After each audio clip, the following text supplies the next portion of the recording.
स्वागत है हमारे YouTube चैनल पर। मैं ऋषि कुमार। जैसा कि आप जानते हैं कि मॉडर्न हिस्ट्री का क्लास चल रहा है इस समय, और मॉडर्न हिस्ट्री में आपको पढ़ाया जा रहा है लॉर्ड लिटन के बारे में। इतिहास के हमने तमाम उन महत्वपूर्ण चीज़ों के बारे में देखा, तमाम उन घटकों के बारे में, तमाम उन विषयों पर चर्चा किया जो भारतीय संस्कृति के विरुद्ध, भारतीय अर्थव्यवस्था के विरुद्ध कार्य किया जा रहा था अंग्रेज़ों के द्वारा।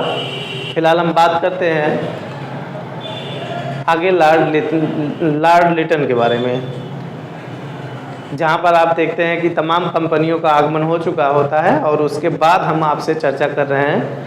ये सब चीज़ें आप जानते हैं कि आपके सभी, वो चाहे यूपीएससी का एग्ज़ाम हो या स्टेट पीसीएस का एग्ज़ाम हो या फिर आप वनडे का एग्ज़ाम देते हैं, उन सभी में काम आते हैं।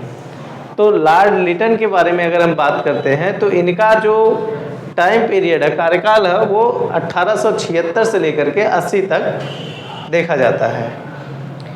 लॉर्ड लिटन के समय में जो ऐतिहासिक घटनाओं में हम देखेंगे कि जो चीज़ें महत्वपूर्ण हुई हैं उनमें हम देखते हैं कि कई सारी चीज़ें महत्वपूर्ण घटनाएं हुई हैं लिटन के समय में।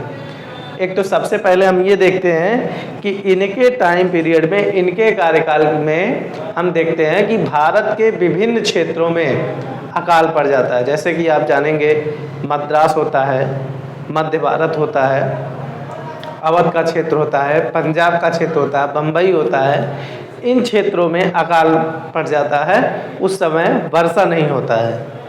तो जिसके लिए इन्होंने रिचर्ड स्ट्रेची के अध्यक्षता में एक अकाल आयोग की तत्काल नियुक्ति करते हैं। ये बात होती है लगभग 1877-78 की बात होती है।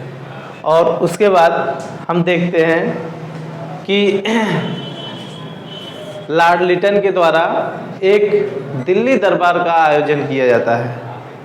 दिल्ली दरबार का जो आयोजन किया जाता है, आप देख रहे होते हैं कि भारत उन विकट परिस्थितियों से अकाल की, कहते नहीं, अकाल पड़ गया है। अकाल पड़ने का मतलब आपके अनाजों का उत्पादन नहीं हो पाता, दाने का उत्पादन नहीं हो पाता, साग सब्जियों का उत्पादन नहीं हो पाता। बारिश के कारण तमाम स्थितियाँ, तमाम बीमारियाँ फैल जाती हैं। लेकिन उस विपरीत परिस्थिति में लॉर्ड लिटन ने भारत के संसाधनों के विरुद्ध, आप देखेंगे कि महारानी विक्टोरिया को कैसरे हिंद जैसे उपाधि से सम्मानित करने के लिए एक दिल्ली दरबार का आयोजन करता है। तो इस तरह से हम देखते हैं कि वह दिल्ली दरबार का आयोजन करता है और उसमें महारानी विक्टोरिया को कैसरे हिंद की उपाधि दी जाती है। तो हम आगे बात करते हैं कि बाद में लॉर्ड लिटन के द्वारा वर्नाक्यूलर प्रेस एक्ट लाया जाता है, और उस प्रेस एक्ट या उस अधिनियम के द्वारा, उस कानून के द्वारा ये किया जाता है कि भारत विरोधी, या कह सकते हैं भारत विरोधी नहीं, उस समय की जो परिस्थिति होती है वो बिल्कुल विपरीत होती है। क्योंकि उस समय एक राष्ट्रवादी समाचार पत्र होता है सोम प्रकाश, और उस सोम प्रकाश में आप देखेंगे कि अंग्रेज़ों के खिलाफ कई सारे जो है समाचार पत्र प्रकाशित किए जाते हैं, जिससे उनको लगता है कि हमारे खिलाफ ये षड्यंत्र हो रहा है या हमारे प्रशासनिक अनुभव को या प्रशासनिक कार्यकलापों का आलोचना किया जाएगा। तो उससे डर करके उन्होंने क्या किया, लॉर्ड लिटन ने क्या किया, 1878 में वर्नाक्यूलर प्रेस एक्ट लेकर के आया, जो भारतीय समाचार पत्रों के स्वतंत्रताओं पर एक तरह से कह सकते हैं या उनके अधिकारों पर हस्तक्षेप किया गया।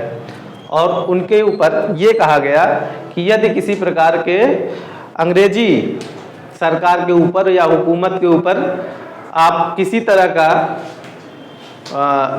समाचार पत्र प्रकाशित करते हैं तो आपके ऊपर दंडात्मक कार्रवाई की जाएगी, जिसमें हम आपको प्रेस वगैरह सारी चीज़ें जो है आपका जब्त कर लेंगे।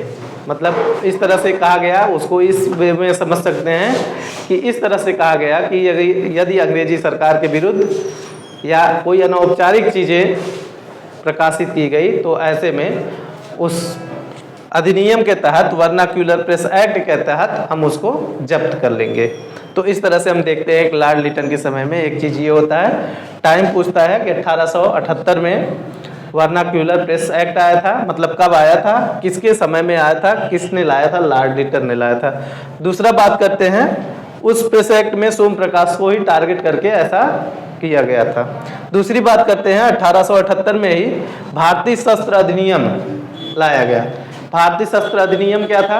भारतीय शस्त्र अधिनियम ये था कि उसमें किसी भारतीय को, किसी भी को अगर कोई शस्त्र रखना होता है या फिर कह सकते हैं कि उसका व्यापार व्यवसाय करना चाहता है, तो उसके लिए भारतीय शस्त्र अधिनियम के तहत उसको लाइसेंस लेना अनिवार्य कर दिया गया था।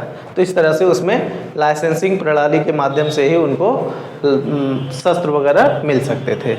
तो इस तरह से हम देखते हैं कि लॉर्ड लिटन के समय में, इसके साथ साथ उसने अलीगढ़ में एक जो है महाविद्यालय की स्थापना किया और सिविल सेवा परीक्षाओं में जाने के लिए जो न्यूनतम एज था, उस एज को उसने क्या किया था कि 21 से घटा करके 19 कर दिया था। तो इस तरह से लॉर्ड लिटन का कार्यकाल ये होता है। बाद में उसके देखते हैं कि लॉर्ड लिटन के बाद 1880 में हम देखते हैं लॉर्ड रिपन को नियुक्त किया जाता है। लॉर्ड रिपन को नियुक्त किया जाता है, जिसका कार्यकाल हम देखते हैं कि 1880 से लेकर के 84 तक होता है। इसके समय में देखते हैं कि पहला काम तो ये किया जाता है कि जो वर्नाक्यूलर प्रेस एक्ट लाया गया होता है उसको भी वो समाप्त कर देता है। वर्नाक्यूलर प्रेस एक्ट को क्या कर दिया जाता है, वो खत्म कर देता है, समाप्त कर देता है। दूसरी चीज़ क्या होता है कि जो लॉर्ड मेयो के समय में 1881 में पहला जो जनगणना करवाया गया था, उस जनगणना को व्यवस्थित तरीके से, पहली बार व्यवस्थित तरीके से जनगणना कराने का श्रेय 1881 में लॉर्ड रिपन को जाता है। भारत में पहली बार व्यवस्थित तरीके से जनगणना कराने का जो श्रेय जाता है वो किसको जाता है, लॉर्ड रिपन को जाता है। 1881 में इसने करवाया था। और आप देखते हैं कि जो जनगणना है केंद्रीय सूची का विषय है और इसको प्रत्येक 10 वर्ष पे संपन्न करवाया जाता है। आगे हम बात करते हैं तो इसने सिविल सर्विसेज में जाने के लिए जो उम्र सीमा को लॉर्ड लिटन ने घटाया था उसको फिर बढ़ा करके 1919 से 21 कर दिया। और लॉर्ड रिपन के समय में महत्वपूर्ण एक अधिनियम आता है, कानून बनाता है, वो होता है प्रथम कारखाना अधिनियम। प्रथम कारखाना अधिनियम में ये किया जाता है कि 7 वर्ष से नीचे के बच्चे काम नहीं करेंगे, उसमें 7 से 12 वर्ष के बच्चे काम करेंगे या बच्चियां काम करेंगी, लेकिन वो कितने देर करेंगी, उनके समय निर्धारित किए गए 9 घंटे। इस तरह का अधिनियम लाया गया। इससे स्पष्ट होता है कि वो लोग सिर्फ हमारे लोगों का शोषण करते थे, हमारे लोगों का शोषण करते थे, उनके परिश्रम के महत्व को नहीं समझते थे, उनका सिर्फ और सिर्फ शोषण करके यहाँ के संसाधनों को दोहन करके वो अपने ब्रिटेन में ले जा करके बेचते थे। तो इस तरह से 7 से 12 वर्ष तक के बच्चों का 9 घंटे का टाइम रख दिया गया इस अधिनियम के तहत। और इसके साथ साथ ये भी कहा गया कि ये नियम जो है नील की खेती जो होगा, चाय की खेती जो होगा और कॉफ़ी की जो खेती बाड़ी की जाएगी उस पर लागू नहीं होगा। तो इस तरह से ये अधिनियम लाया गया था। इसके साथ इल्बर्ट बिल पास हुआ था। इल्बर्ट बिल में क्या था, ये आप देखेंगे महत्वपूर्ण प्रश्न होता है। इल्बर्ट बिल पे कई बार ये प्रश्न पूछा जाता है कि इल्बर्ट बिल किसके समय में आया था, तो लॉर्ड रिपन के समय में आया था। और लॉर्ड रिपन के समय में आप देखेंगे तो इसने जो इल्बर्ट बिल लाया था एक अच्छी पहल थी, लेकिन ऐसा कहा जाता है कि ऐसा माना जाता है कि ये जो था एक सुधार के रूप में देखा जाता है। लेकिन इसमें क्या होता है कि जो अंग्रेजी सैनिक होते हैं या अंग्रेजों के जो मुकदमे होते हैं, जो उनकी कह सकते हैं सुनवाई करने का अधिकार इसमें भारतीय जज को दिया गया था इल्बर्ट बिल में। और मतलब कह सकते हैं कि जो अभियोग चलाया जाएगा उस पर फैसला जो सुनाया जाएगा वो भारत का कोई न्यायाधीश होगा, भारतीय न्यायाधीश होगा। तो इसका जो है इल्बर्ट बिल जब आया तो लॉर्ड रिपन के समय में बड़ा विरोध झेलना पड़ा रिपन को, अंग्रेजों द्वारा विरोध किया गया और इस बिल को वापस ले लिया गया, इल्बर्ट बिल। इस तरह से हम देखते हैं कि लॉर्ड रिपन का कार्यकाल इस तरह से ख़त्म होता है। उसके बाद आता है लॉर्ड डफरिन। डफरिन 80 से लेकर के 84 से लेकर के 88 तक होता है। इसके समय में एक महत्वपूर्ण घटना ये होती है, महत्वपूर्ण घटना या कह सकते हैं महत्वपूर्ण कार्य के रूप में देखा जाता है कि 1885 में पहली बार भारतीय राष्ट्रीय कांग्रेस का स्थापना किया गया।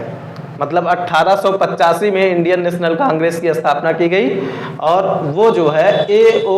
ह्यूम के द्वारा भारतीय राष्ट्रीय कांग्रेस की स्थापना की गई।